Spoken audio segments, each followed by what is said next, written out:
Personal yang magbale-bale, Mayor Jel Aquino, karingyaya luwang barangay King Mabalacat City, ngening May 5, bang manatad financial assistance kareng residenteng bedridden. Toklula, king 55 benepisyaryo ren tinanggap tsa 8,000 pesos sa sao pinansyal at direkta nga abot king karelang tuknangan. Agpang kang Mayor Aquino, maulagang balabalaw sing serbisyo ng gobyerno, banga siguradong ay abot la ren peya kamangailangan, lakwas na ren eda na agyong lumwal o munta kareng opisina na ng LGU.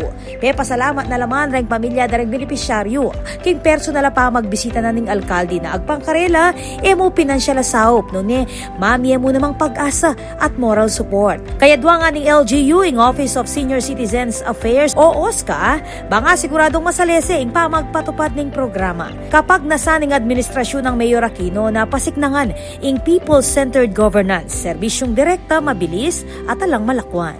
Ako po, Patricia Mamangon para King News Force Pampanga, balita ang tutuking balen, susuyo.